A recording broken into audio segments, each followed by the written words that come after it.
Bonjour, aujourd'hui je vais vous parler de la bataille d'Andorre qui a donc eu lieu dans l'épisode 6, le retour du Jedi. Il faut savoir que je vais parler seulement de la bataille qui a eu lieu dans l'espace et donc pas l'équipe de Han Solo et Luke Skywalker sur la lune d'Andorre, mais bien les vaisseaux capitaux.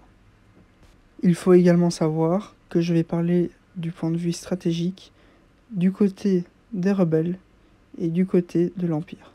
Avant de commencer la vidéo, j'aimerais également vous dire que si jamais vous voulez que je parle de quelque chose en particulier qui a eu lieu entre la création de l'Empire et sa chute, il suffit de me le dire dans les commentaires. Donc, tout d'abord, commençons par le terrain. Il y a la deuxième étoile noire en orbite autour de la lune d'Andorre, où est présente une base qui entoure l'étoile noire avec un bouclier.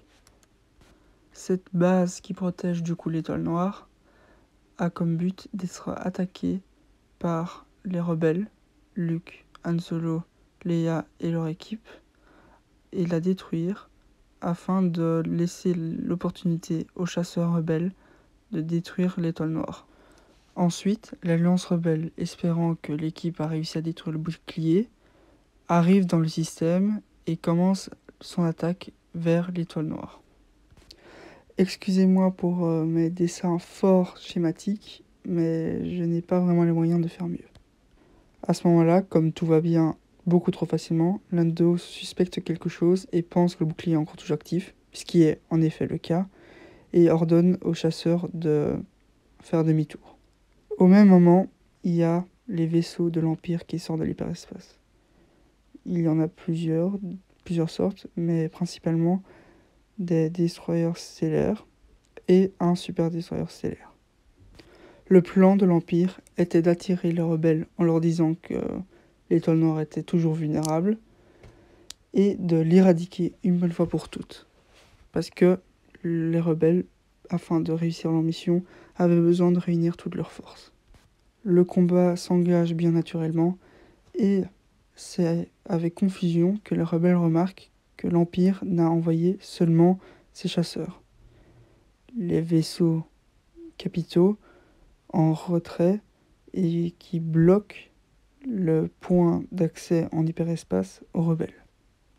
On comprend vite la stratégie de l'Empire lorsque l'étoile noire tire sur un des vaisseaux capitaux des rebelles, le Liberty, un classe MC. Le général Lando Calrissian propose donc à ce moment une stratégie qui est de rentrer en contact avec les vaisseaux capitaux de l'Empire, puisque l'étoile noire ne pourra pas leur tirer dessus à cause des obstacles que représentent ces mêmes vaisseaux. On voit bien là la mentalité des rebelles, qui a toujours été d'utiliser la force de son adversaire comme une faiblesse. Donc là, le fait qu'ils aient une flotte imposante leur est désavantageuse à cause du fait qu'elle cache les cibles que représentent les vaisseaux rebelles.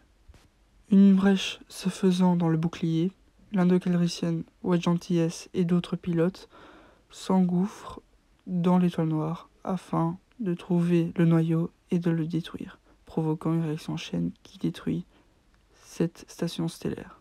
Bien sûr, l'Empire ne reste pas sans réagir et envoie la meilleure escouade de pilotes qu'ils ont, un escadron de chasseurs TIE intercepteurs. Bien sûr, cet escadron n'arrivera pas à détruire les chasseurs rebelles et on connaît la suite. L'étoile noire est détruite, mais ce que peu de gens savent, c'est que, bien entendu, la flotte impériale fuit. Parce qu'on se dit, ils auraient pu détruire les rebelles. Je pense bien, en effet, mais ils ont quand même décidé de fuir, voyant leur station qu'ils croyaient invulnérable être détruite. Je dois avouer que la bataille d'Andorre est une de mes batailles spatiales préférées, voire même ma préférée après celle de Scarif, parce que il y a tellement d'action et de réactivité de la part des rebelles que j'en suis bouche bée. Voilà donc qui conclut cette vidéo, et j'aimerais bien ajouter que Je vais faire une vidéo très prochainement qui explique ce que l'Empire aurait dû faire, quelle stratégie ils auraient dû adopter. Si vous avez des questions, retrouvez-moi dans les commentaires. Merci pour votre attention. Au revoir.